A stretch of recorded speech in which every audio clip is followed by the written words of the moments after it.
essa profecia dizia o seguinte: o Espírito do Senhor Deus está sobre mim, porque o Senhor me ungiu para pregar boas novas aos quebrantados, enviou-me a curar os quebrantados de coração, a proclamar libertação aos cativos e a pôr em liberdade os algemados, e a pregoar o ano aceitável do Senhor e o dia da vingança. Preste atenção nessa palavra, vingança. E o dia da vingança do nosso Deus, a consolar todos os que choram, e a pôr sobre os que estão em Sião de luto uma coroa em vez de cinzas, óleo de alegria em vez de pranto, veste de louvor em vez de espírito angustiado, a fim de que se chamem carvalhos de justiça, plantados pelo Senhor para a sua glória. Aleluia. Quantos percebem uma glória nesse texto? Maravilhosa. Amém? É muito profundo o que está sendo dito aí.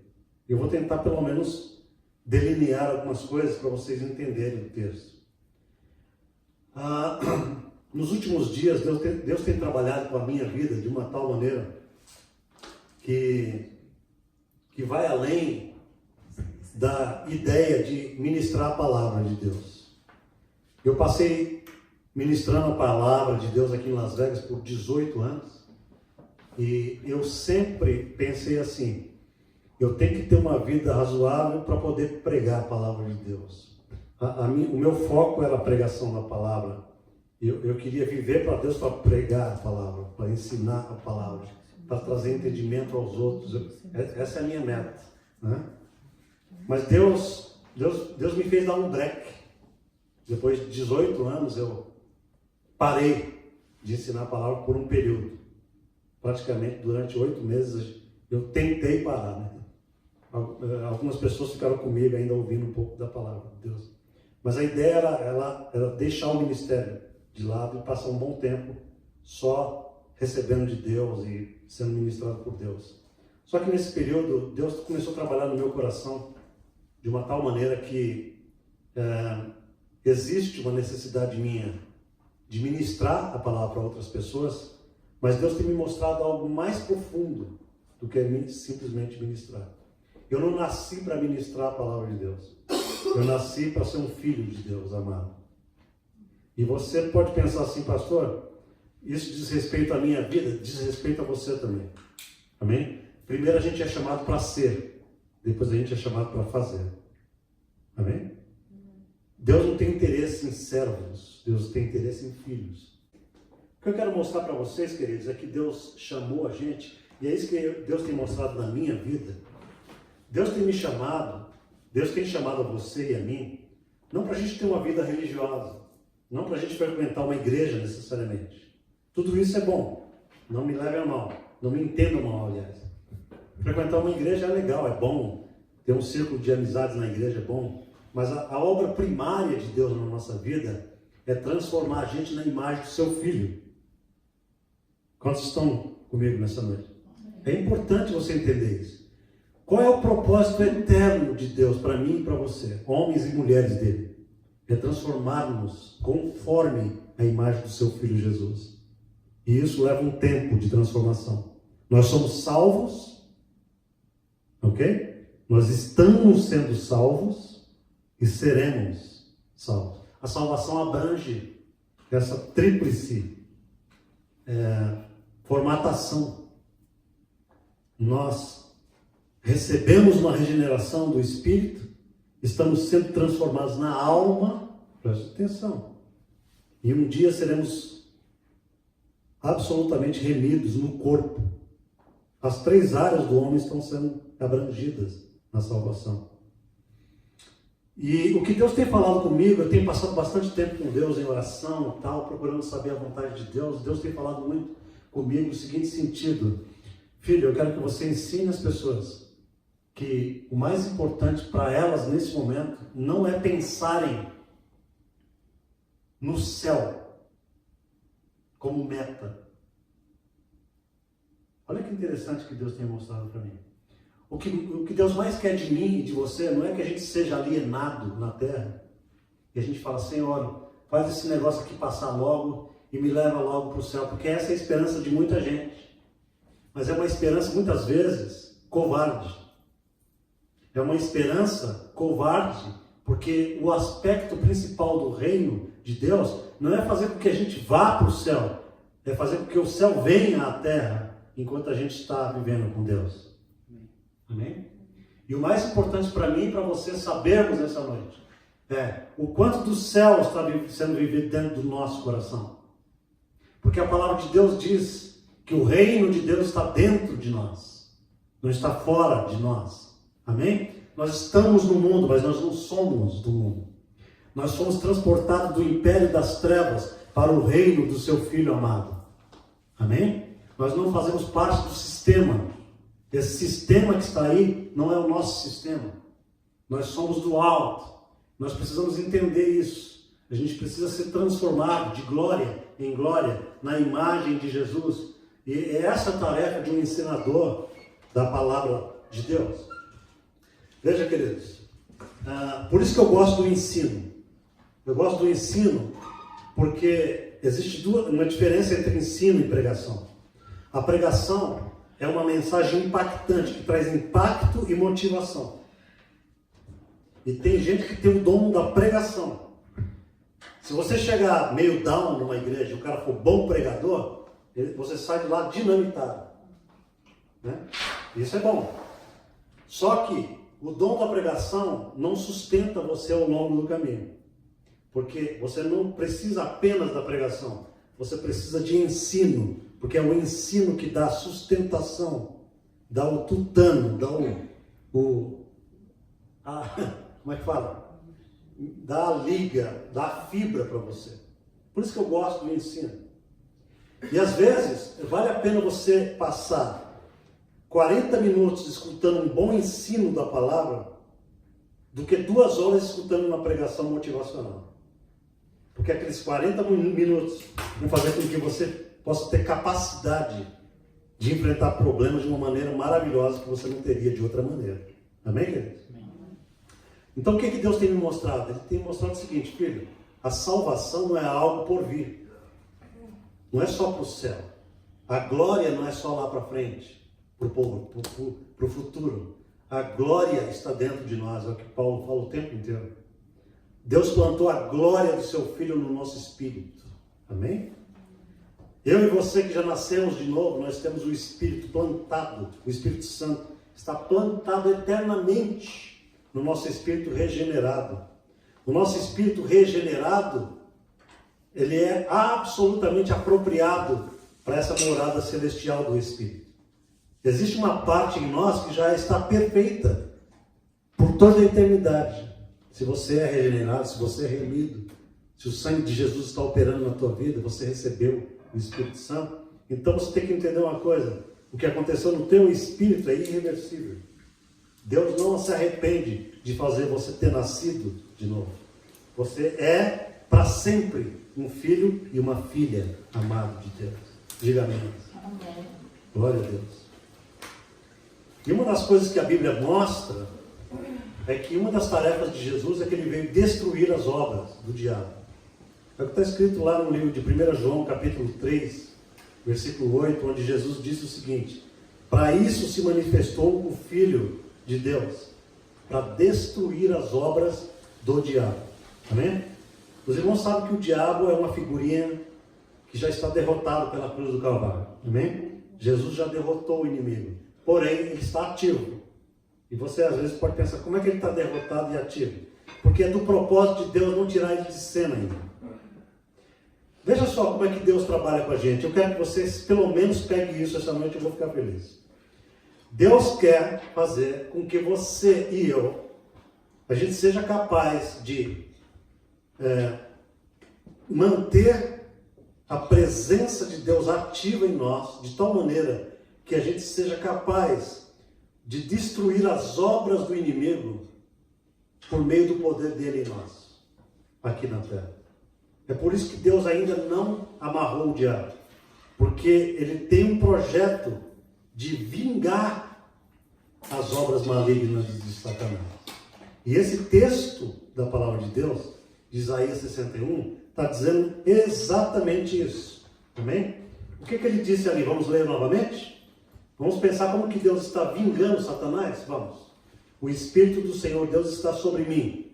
Era Jesus. Mas também está sobre quem? Esse texto se refere a Jesus. Mas também está sobre nós. Então a gente pode dizer assim: o Espírito de Deus, do Senhor Deus, está sobre nós, a igreja de Jesus. Tudo bem? Porque o que aconteceu com Jesus, aconteceu conosco. A morte dele foi a nossa morte. A ressurreição dele foi a nossa ressurreição. Amém? Então, o Espírito do Senhor Deus está sobre mim e sobre você, porque Ele nos ungiu para pregar uma coisa chamada Boas Novas, chamada Evangelho. A quem? A gente que é quebrantado, a gente que tem sido destruído por Satanás, a gente que tem sido moído pela máquina infernal do inimigo. Deus nos enviou a curar os quebrantados de coração, a proclamar a libertação de gente cativa. Quantos de vocês têm dúvida que o ser humano é cativo sem Jesus Cristo? Alguém tem dúvida disso? Quanto mais a pessoa fala assim, eu sou livre sem Jesus, mais você percebe que ela tem cadeias na alma. Porque ela falou, eu sou livre para fazer o que eu quero. Não, a liberdade não é a condição de fazer-se o que quiser. Liberdade é a capacidade de domínio e a capacidade de fazer o que Deus deseja. Isso é liberdade. Ele nos chamou para pôr em liberdade os algemados, a pregoar o ano aceitável do Senhor e o dia da vingança do nosso Deus. Agora eu quero que você entenda isso aqui, queridos. O que Deus está fazendo com Satanás é algo que ele queria fazer desde Adão e Eva. Desde o dia que Satanás fez Adão e Eva pecarem contra ele. Levou milênios para que Jesus nascesse. E ele está esperando no tempo e no espaço. Na mente de Deus está se passando o seguinte na eternidade. Espera aí, Satanás, que você vai ver o que eu vou fazer. Eu vou levantar um homem que vai ser o homem ideal que eu nunca consegui antes. Adão não conseguiu ser ideal com Deus. Mas eu, Deus, vou levantar um homem que vai representar toda a humanidade. Este homem vai pisar na tua cabeça. Você vai feri-lo, mas ele vai destruir você. Amém? Então eu quero que você entenda a mente de Deus agora na eternidade. Deus está falando assim, na Trindade. Ele está falando, o meu plano eterno é que, através do poder do meu Filho amado, todo o povo de Jesus, todos aqueles que vão crendo em Jesus, vão recebendo a habilidade, a capacidade do Filho de Deus para vingar tudo o que Satanás fez desde Adão até o presente momento. Sabe quem que vai vingar? Sabe qual é o dia da vingança do nosso Deus? É eu e você. Não é mais Jesus. Jesus realizou a obra perfeita na cruz. E agora ele diz para nós o seguinte: ide por todo mundo, pregai o evangelho a toda criatura. Quem crer e for batizado será salvo. Quem não crer está condenado, ele diz. Aí ele diz assim: eu vos dou toda a autoridade, e com essa autoridade vocês vão pisar escorpiões, ele diz, né? Se referindo a entidades satânicas, não é escorpião, escorpião literal, né? Cobras, escorpiões e tal. Ele está falando de todo o poder do inferno. Então, esse dia da vingança do nosso Deus, o que é?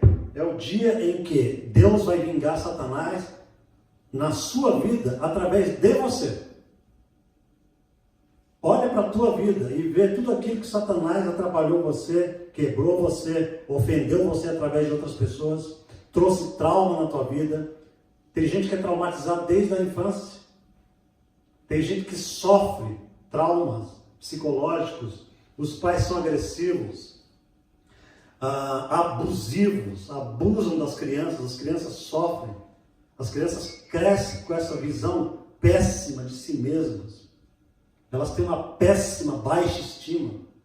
Elas são gozadas, zombadas na escola. Esse sistema satânico é todo dominado por Satanás para haver ofensa, para haver gozação, para haver tiração de sarro, para haver inferiorização do próximo. E isso vai formando o quê? Uma calosidade na alma humana, que depois vai transformando o ser humano numa pessoa absolutamente traumatizada, ineficaz, ineficiente, recalcada, cheia de dores, cheia de mágoa, cheia de ódio, enfim. Essa ação satânica contra as almas humanas, Deus se levantou em Jesus Cristo para destruir tudo isso, é o que a palavra de Deus está dizendo. Ele conseguiu fazer isso no ministério de 3 anos e meio. Jesus libertava todos os cativos que apareciam na frente dele. Amém? Todos os que estavam cativos, não só endemoniados, mas demonizados. Pessoas que estavam... Porque endemoniado é uma coisa, demonizado é outra, tá? O que é uma pessoa demonizada? Demonizada é aquela que sofre influência de espíritos malignos, mas não está possessa de espíritos malignos. Então a pessoa que tem depressão, ela está demonizada. A depressividade é um estado demoníaco. Os irmãos estão entendendo? O que mais que é um estado demoníaco? Quem poderia me dizer? Na alma humana. Qual é o sintoma de demonização da alma? Tristeza. Tristeza que está envolvida com depressividade, depressão, né? O que mais? Doença. Doenças, tem muitas doenças e enfermidades do corpo que não são geradas por doenças comuns. São espíritos malignos que estão operando naquela doença. Ódio. Veja, o ódio não é uma manifestação do Espírito Santo. É uma manifestação satânica. Né? Ódio. O que mais? Como? Ansiedade é uma manifestação de espíritos maus no coração. Porque Satanás quer produzir isso no coração das pessoas. Amém? E toda sorte de mal emocional e psicológico que você puder imaginar. Amém? Eu pergunto para os irmãos nessa noite o seguinte: quantas pessoas estão debaixo dessas condições que eu acabei de dizer hoje no mundo? Amém? Porém, o que Deus faz conosco é o seguinte: filhos, eu chamo vocês comigo, diga. E o endemoniado? Endemoniado já é uma possessão, diferente. Qual é o comportamento? O endemoniado, ele perde toda a noção do que ele está pensando, ele já não pensa mais naquele momento em que ele está tomado. A mente dele sai de cena, totalmente. Entra em cena uma outra mente. Entendeu? Que não é dele, é uma mente maligna. O demonizado, ele pensa, ele está em plena lucidez. Ele está em plena consciência. Deu para entender? Não, estou confuso ainda. Está confuso? Não, porque para mim o demoniado já tinha dentro dele. Para mim o endemoniado, o senhor falou que é outro exemplo. Como? Que eu pensava. Tipo, depressão para mim já Não. estava Não. endemoniado, não... A gente fala demonizado no seguinte sentido: está sendo afetado por espíritos demoníacos. Mas essa pessoa está em plena lucidez lá. O endemoniado você fala tipo de gadareno. O endemoniado é como um gadareno. Que estava amarrado. Que não tinha... Que estava amarrado. Que... Exatamente. Ele não tem mais... As faculdades mentais não funcionam. Já não age por... Entendeu? Tudo isso daí é um progresso de possessão maligna. Agora, a maioria das pessoas não é endemoniada. Concorda comigo? A maioria das pessoas é demonizada. Pessoas que estão longe do Espírito de Deus. Pessoas que vivem a carnalidade é uma demonização. Olha que interessante isso. Né? Então, por isso que Paulo diz assim: não andei segundo a carne, porque a carne é inimizade contra Deus. O homem, em seu estado natural, ele é diabólico. Eu estou sendo forte na linguagem, mas é o que Jesus falou para Pedro. Pedro falou assim: tu és o Cristo, o Filho de Deus, lembra? Jesus perguntou: quem diz os homens que eu sou? Alguns dizem que o Senhor é isso, aquilo. E você, quem vocês dizem que eu sou? E Pedro falou assim para Jesus: tu és o Cristo, o Filho de Deus. Aí Jesus falou para ele: great, Pedro, mas isso não veio de você não. Isso veio do Pai Celestial. Foi Ele que te deu esse insight. Passou 5 minutos, Jesus falou que ia morrer em Jerusalém. E Pedro falou: longe de ti, Senhor, que tal coisa aconteça. O que Jesus falou para Pedro? Arreda para trás de mim, Satanás, porque você não conhece as coisas de Deus, porque você cogita das coisas dos homens. O que Jesus está revelando com isso é um pensamento meramente humano, é diabólico em natureza. Só para terminar a minha dúvida. Então, tipo, que acontece muito, quando um cara bebe muito, fica louco, volta para casa, tipo, não tem esse comportamento normal, e quando volta, fica batendo na mulher, em filho e tudo. Claro. Ele está endemoniado nessa hora. Não, ele está demonizado. Ele ainda está pensando. Entende? O cara está... Uma pessoa bêbada, ela está sob a forte influência do álcool, mas ela é capaz de pensar ainda. Embora a demonização, ela acentue a potencialidade de maldade. Um cara que está debaixo do alcoolismo forte, Satanás usa ele com mais facilidade para produzir mal, sim ou não? Ele tem mais facilidade de pegar uma faca e enfiar em alguém. Ele tem mais facilidade de pegar o carro e num momento de raiva e mandar em cima de alguém, porque o álcool está potencializando aquilo, está dando liberdade a espíritos malignos de falar, é isso aí, me dá essa habilidade que eu te faço fazer isso, entendeu? Ou o espírito do suicida, por exemplo, a pessoa que fala assim, eu vou pular daqui, ela não está num estado perfeito de mente, ali existe muitos espíritos falando, vai, aquela torcida, né? Entendeu? Mas o alcoolismo, a droga toma totalmente a mente do sujeito.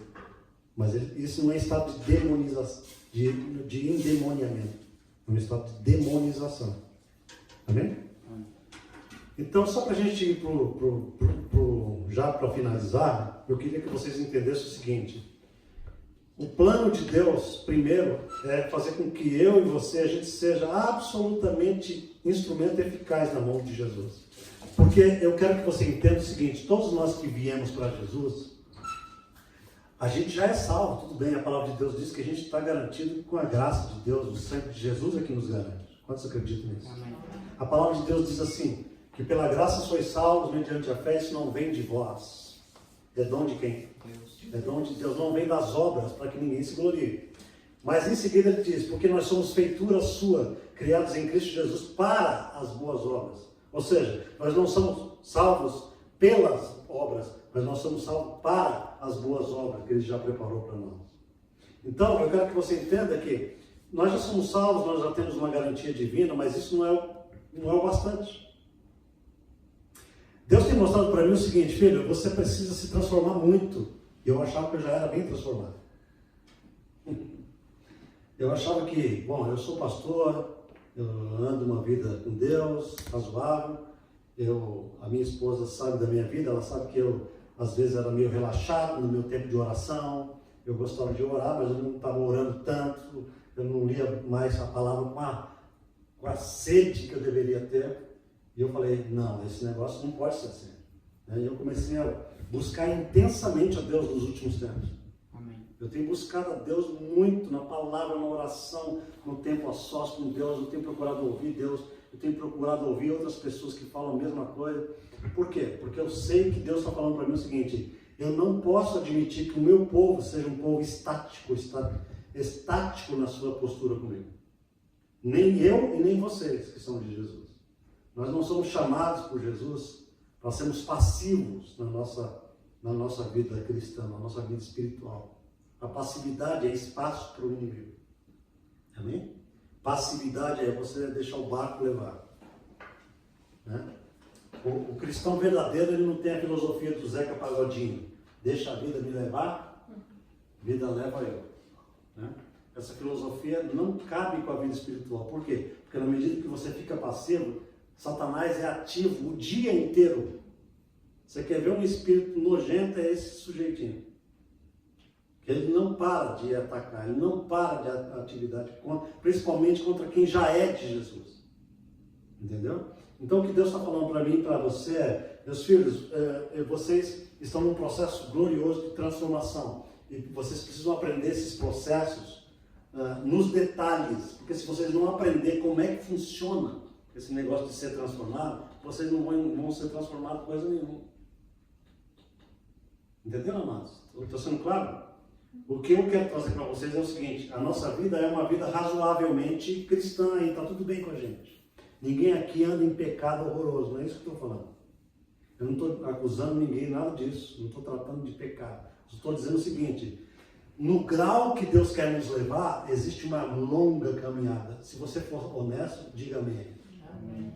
Nós estamos, muitas vezes, paralisados no tempo e no espaço em relação ao ponto em que Deus gostaria que a gente já estivesse. Mas eu quero te dar uma boa notícia nessa noite. A salvação de Deus é sempre presente e futura. Diga amém. Amém.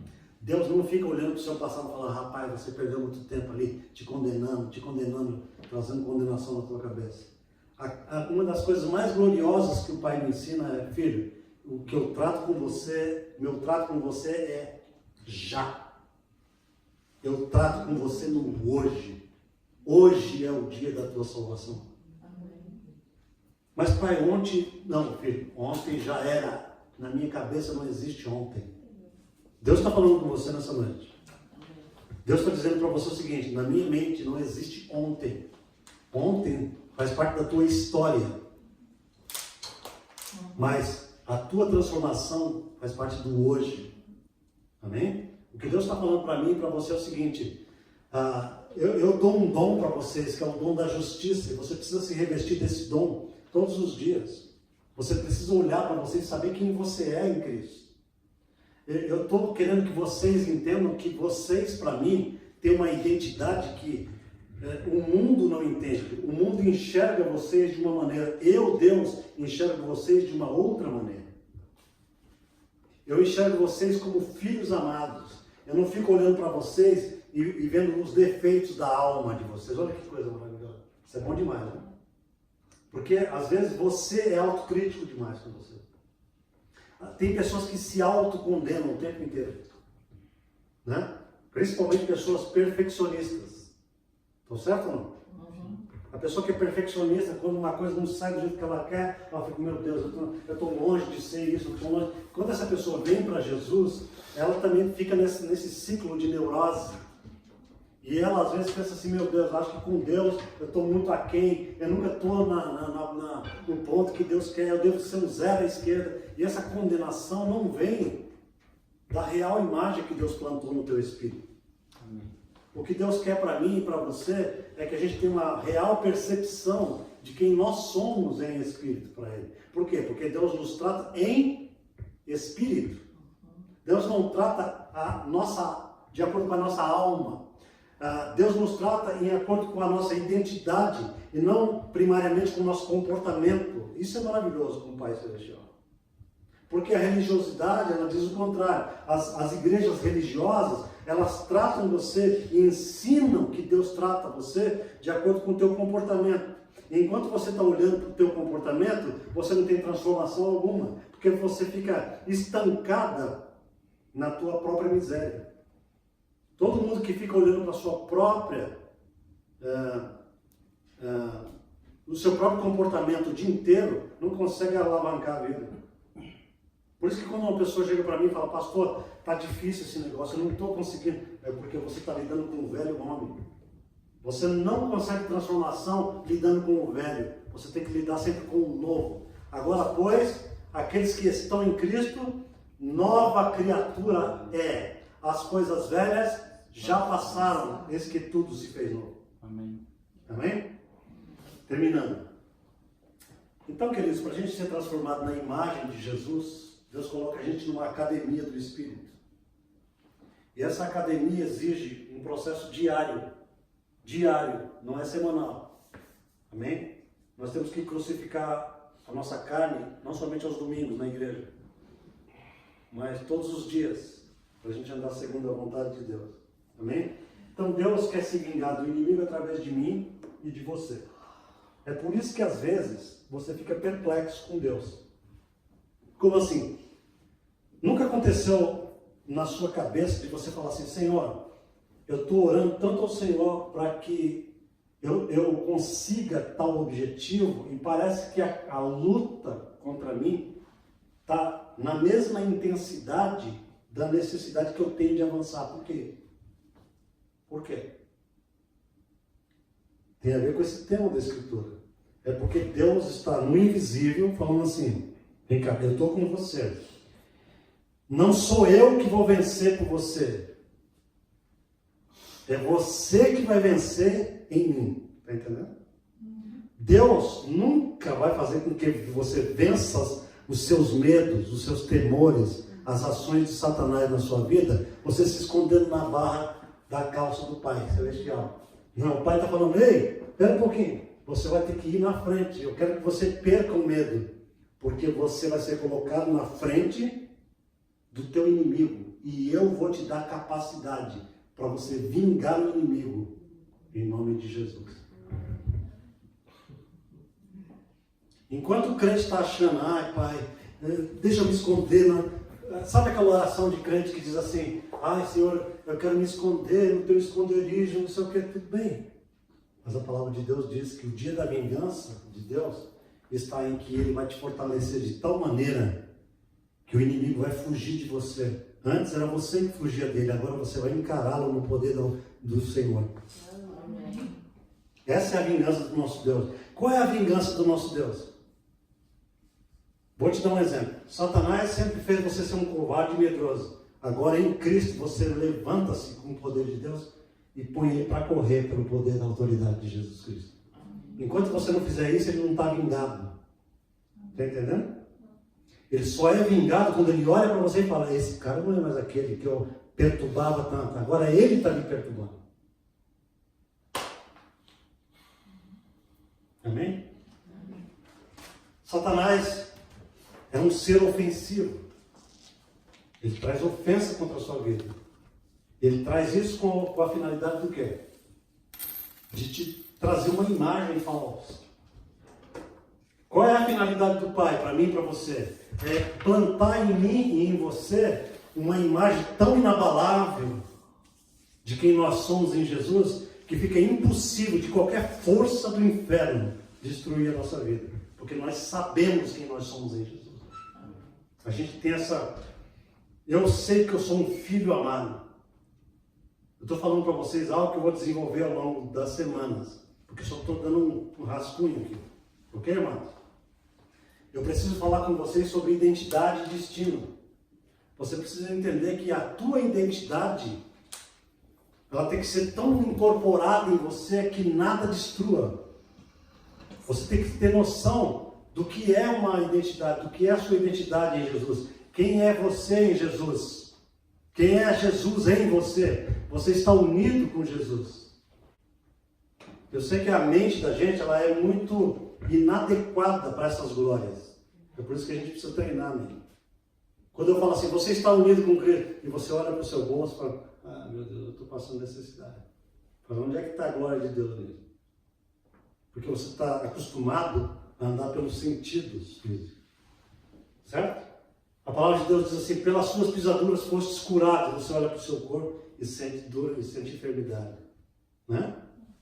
Mas eu digo para você o seguinte, a ação de Deus na nossa vida é que a gente aprenda a andar pelo invisível. Essa é uma das coisas mais importantes para mim e para você.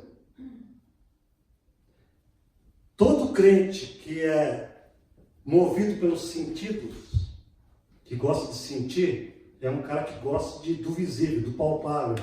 E isso não é espiritual, isso é carnal. Por incrível que pareça que eu estou falando. Sabe a pessoa que fala, Senhor, eu preciso te sentir hoje, eu preciso de um toque do Espírito, um arrepio do Espírito. Essa pessoa, na verdade, é aquela criança que precisa de chupeta, precisa de um toque. Mas a palavra de Deus diz que Deus propositadamente escolhe o caminho do invisível para que você aprenda uma confiança absoluta diante do inimigo. Imagina o seguinte, nós temos um inimigo muito maligno, que é contra a nossa vida. Apesar de que legalmente ele já está derrotado, mas nós sabemos que se você não crê que o Deus invisível que você crê é real e que ele está com você, você tem medo dos ataques do inimigo. Sim ou não? Mas como você conhece o Deus que você crê e tem intimidade numa base diária, aprende a andar com ele e conseguir resultados dele no invisível, numa base diária, a sua confiança cresce a níveis astronômicos com Deus.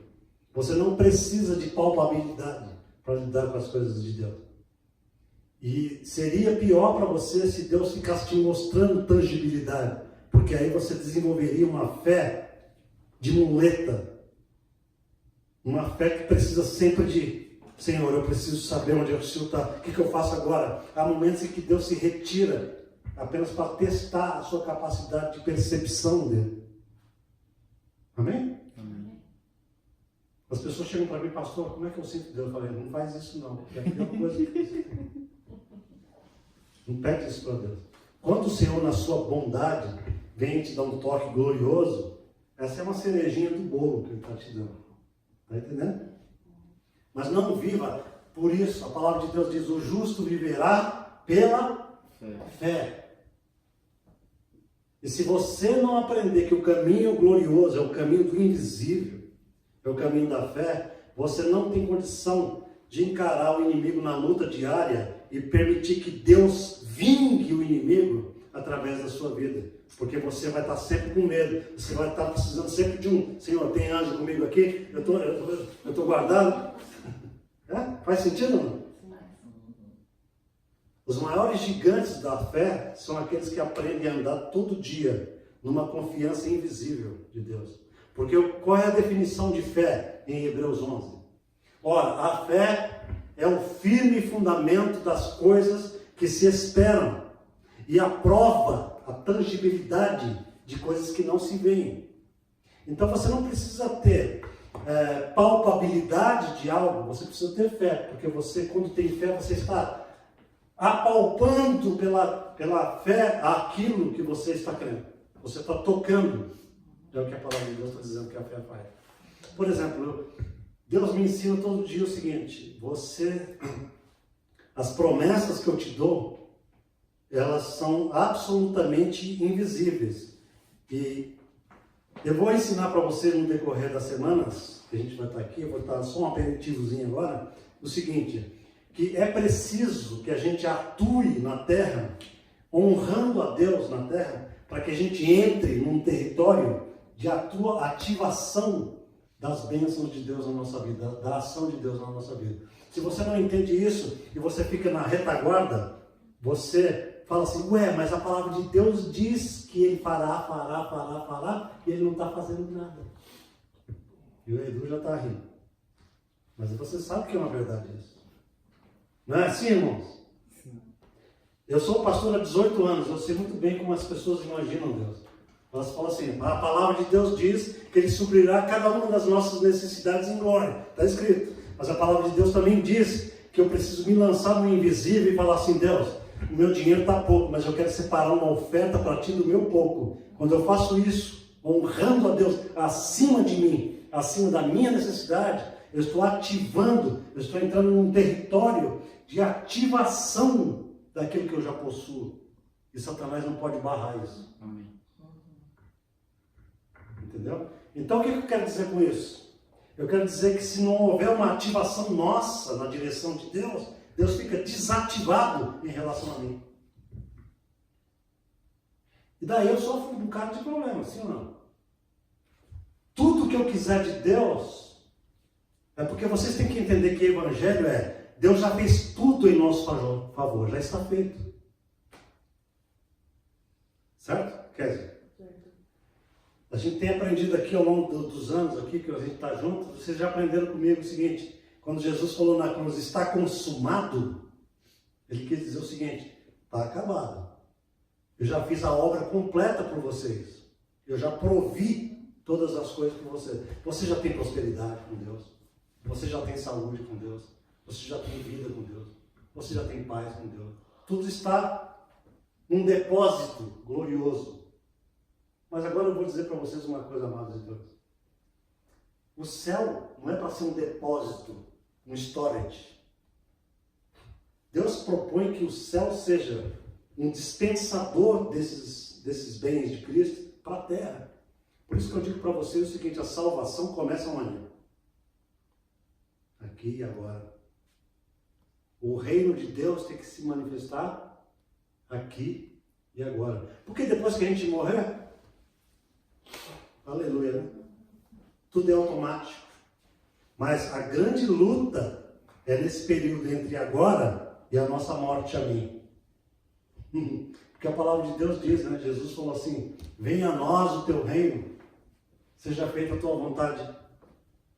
Aonde? Aqui na terra, como ela já é feita no céu. Então a gente tem que entender que a vontade de Deus mesmo é que a gente aprenda a trazer céu para a terra. As habilidades do céu para cá. As capacidades do céu para cá. As riquezas do céu para cá. As bênçãos do céu para cá. Quando você consola alguém que está triste, você está trazendo o céu para essa pessoa. Entende? Quando você traz uma palavra de libertação a uma pessoa que está debaixo de uma opressão, você está trazendo o céu naquela situação. Está vingando o inimigo naquela situação. Porque qual é a vingança do nosso Deus? O texto diz: é consolar todos os que choram. É trazer uma coroa de alegria ao invés de tristeza. Óleo de alegria ao invés de pranto. Isso é vingança. Sim ou não? Como é que o inimigo é vingado? Toda vez que você é bom. Olha que coisa maravilhosa. Quando ele tenta fazer com que você seja ruim e você manifesta bondade. Isso é guerra espiritual. Você está destruindo as hostes espirituais da maldade. Amém. Glória a Deus. Outro dia eu estava falando, acho que eu falei com o Edu ontem à noite. Eu falei assim: Edu, uma das coisas que eu tenho aprendido é o seguinte: descanso é uma arma poderosa contra Satanás. Olha, tudo que você faz com Deus tem dois aspectos: o aspecto de adoração e o aspecto de guerra. Por exemplo, quando você adora a Deus, é adoração, mas também é guerra contra o inimigo. Quando você entra num estado de paz com Deus, quando você acalma a tua alma e coloca ela num estado de paz, de conscientização com a palavra, você está tendo uma ligação de intimidade com Deus, mas também está tendo uma profunda guerra contra o império das trevas. Quando você decide amar profundamente uma pessoa sem querer algo em troca, aquilo é uma arma atômica contra os principados e potestades da maldade que querem atuar contra a tua vida. E a gente pensa que batalha espiritual é você ficar necessariamente gritando com o diabo, entendeu? Não é assim? Há momentos em que eu grito com o diabo e você tem que gritar às vezes. Não estou falando que não é legítimo. Mas essa é uma das coisas assim menos usadas na guerra. A guerra é o fruto do Espírito, por exemplo. Né? Que Paulo falou em Gálatas 5, mas o fruto do Espírito é amor, alegria. Cara, alegria é uma arma atômica contra Satanás. Porque Satanás adora gente triste, depressiva, gente negativa, gente que está sempre com a péssima visão da vida. Não é isso? Mas quando você revela o lado oposto disso, isso é luz. Isso afasta a influência de Satanás. O fruto do Espírito é amor, alegria, paz. Capacidade de arrancar a ansiedade da alma e entrar num estado de paz. Senhor, eu sei que o mundo é mau e a atitude e as coisas estão acontecendo contra mim. As circunstâncias não são boas. Porém, a tua palavra diz que no livro de Isaías, né? Tu, Senhor, conservarás em perfeita paz. 26:3. Tu conservarás em perfeita paz aquele cuja mente está firme em ti, porque ele confia em ti. Isso é uma profunda warfare, guerra. Vocês estão aprendendo agora um outro aspecto de guerra espiritual? Guerra espiritual, cara, é quando você está assim, sendo atacado pelo inimigo, e você vai para um lugar secreto, distante, e fala assim: Deus, deixa eu cantar um pouquinho para ti aqui. O diabo tem muita raiva disso, pode acreditar nisso. Você está vingando o inimigo com essas atitudes. E quanto mais você faz isso, Deus fala assim: gostei, filho, agora eu entro nesse negócio. Você está me dando um lugar, e eu vou mostrar poder contra esse desgraçado. Vingança e adoração. É a vingança do nosso Deus. A adoração é vingança poderosa, porque ele faz de tudo para os seres humanos adorarem a ele. Fazendo a vingança com as mãos. Entendeu? Satanás faz de tudo para os seres humanos adorarem o sistema mundano, adorarem a diversão, adorarem a mídia, adorarem a política, adorarem tudo que você está vendo por aí afora. Enquanto você está com a adoração, porque a adoração não é simplesmente você se ajoelhar na frente de uma imagem ou de alguma coisa. Não, a adoração é uma profunda devoção da tua energia mental e emocional para determinada coisa que te tire daquilo que Deus quer para você. Isso é adoração.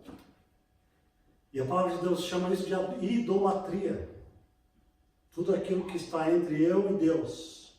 Pode ser filho, pode ser esposa, pode ser namorado, pode ser os Estados Unidos, pode ser a minha gana por grana. Tudo isso pode ser um ídolo na minha vida. Por isso que Jesus diz assim, aquele que quiser conservar a sua vida vai perdê-la. Mas quem perder a sua vida por amor de mim, aí encontra a vida. Não é um paradoxo? Quando eu perco, eu ganho. E quando eu ganho, quando eu penso que ganhei, não, agora eu ganhei um carro, ganhei uma mulher maravilhosa, bonita, agora eu tenho dinheiro, mas o meu coração está longe de Deus. Perdeu. Aí eu perdi completamente o sentido da direção. Porque Deus é poderoso para fazer tudo isso quando eu dou a Ele o primeiro lugar. Sim ou não? Buscar, pois, em primeiro lugar o reino de Deus e a sua justiça. E todas as outras coisas eu vou acrescentando a você automaticamente. Amém? Então o que o ser humano tem que aprender? Tem que aprender que o melhor caminho para nós é o caminho dessa obediência de transformação diária. Por quê? Porque a gente precisa aprender, irmãos, que é através de lutas que a gente chega no reino de Deus. O crente não pode ser covarde diante do inimigo. Entenderam isso? Só para você sair daqui na paz de Cristo. Veja, não tenha medo de lutas. Não tenha medo de nenhuma tribulação na sua vida. Por quê? Porque a palavra de Deus diz que Deus promete que o Cristo em vós trará glória em cada situação. Cristo em vós é esperança, é expectativa de glória a cada minuto, está escrito em Colossenses 3:23. Amém? Cristo em vós é a esperança da glória. Não tenha medo de tribulação, porque elas contribuem para você se aprimorar. Às vezes você fala assim, meu Deus, por que eu estou passando isso? Porque você precisa chegar no ponto que eu quero. Mas Senhor, essa pessoa está pegando muito no meu pé. É instrumento meu, fica frio. Você está sendo lixado por Deus. Você está sendo trabalhado na oficina. Agora, quem está longe dessa disciplina, fala assim, eu não tenho problema nenhum. O problema é não ter problema. A palavra de Deus diz, aqueles que estão sem disciplina são bastardos e não filhos. Está escrito. Porque Deus trata com disciplina a todo aquele que ama. E Ele ensina os caminhos da dependência, da confiança, né? Dependência, confiança, o que mais? Deus ensina para nós. Porque eu estou fazendo esse sermão com vocês, a gente está trabalhando não. Né? O que Deus está fazendo conosco, Ele está nos ensinando a andar com Ele. Amém? E esse é o melhor caminho para nós, é o caminho da fé. É o caminho que você entende que você não está sozinho para nenhuma coisa mais na sua vida. Aparece um problema financeiro, Jesus está com você naquele problema financeiro. Amém? Pastor, perdi o emprego. Amém. Jesus perdeu o emprego junto com você. Não se preocupe. Ele está junto com você desempregado. E se Ele está em você, maior é o que está em vós do que o que está no mundo, está escrito. Certo ou não? A palavra de Deus diz, maior é o que está em vós do que o que está no mundo, que é Satanás. Se você passa por um problema interno, se a tua mente começa a ser atacada com a ideia de que o caminho é difícil demais, de que você não consegue, você não vai conseguir, isso não corresponde a realidade do Pai amado. O Pai não está falando isso para você. Isso está vindo de outra fonte. Amém? O que você precisa fazer é aprender a guardar a tua mente com a verdade. É isso que eu quero ensinar para os irmãos aqui toda vez que vocês vierem. Amém? Vocês precisam aprender que é a renovação da mente que faz com que vocês sejam realmente transformados. A mente é algo poderoso nas mãos de Deus, mas pode ser algo poderoso em outras mãos. A mente, a nossa mente, é o canal de Deus para a operação do Espírito. Por isso que Deus exige mente. Você precisa renovar a mente com a verdade da palavra. Você precisa conhecer Bíblia. Não conhecer a letra da Bíblia, mas conhecer a essência do Espírito com que é falado. Isso é maravilhoso, amados irmãos. Você conhecer o que Deus está falando, o que o Pai está falando. Quando você entende isso, você vai se desenvolvendo e você vai aprendendo o seguinte: daqui a pouco Deus não fala só na Bíblia, Ele começa a falar na tua alma. Você fica unificado com Deus de tal maneira que você ouve a voz de Deus em você. Quantos acreditam nisso? Nós somos chamados por Deus para termos a mente de Cristo.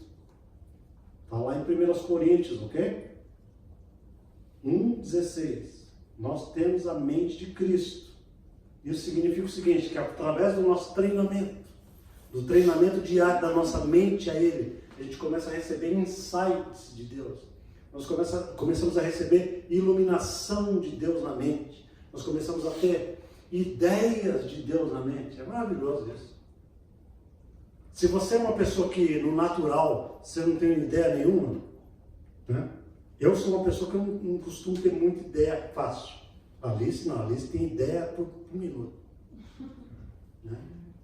Então, por exemplo, nós temos características pessoais diferentes uns dos outros. Isso para a glória de Deus. Nunca pense que você é menos só porque você é diferente. Né? Isso aí é outro assunto, mas você é importante do jeito que você é para Deus. Amém? Agora, o que eu quero dizer é o seguinte: naquelas áreas em que a gente é menos compensado, o Espírito de Deus vem e nos capacita com uma prótese divina.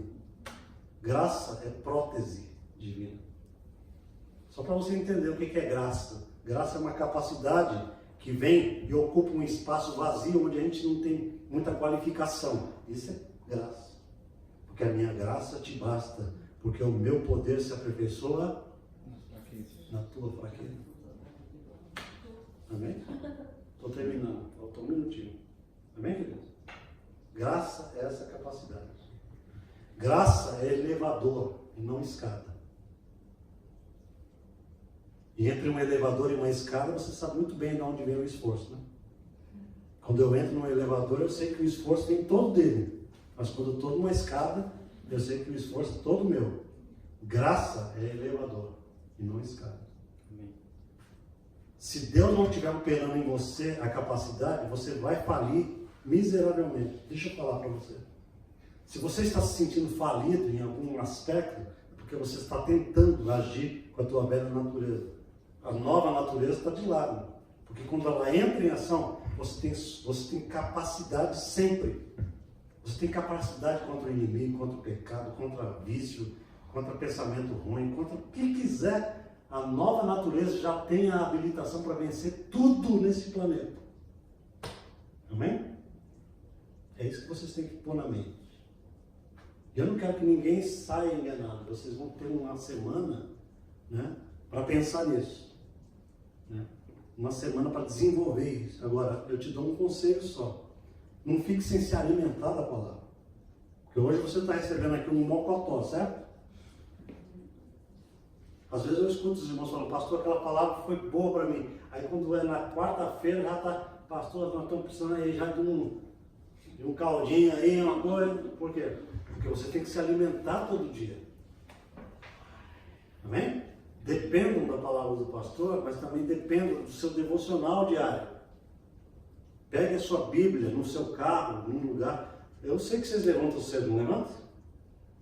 Dá para ter pelo menos uns 10 minutos de devocional com o Pai? Falar com Ele? Falar, deixa eu ver o que a palavra de Deus diz para mim. Porque se você não se alimentar numa base diária, eu garanto para você o seguinte, ninguém consegue ficar sem comer uma semana e ficar com energia.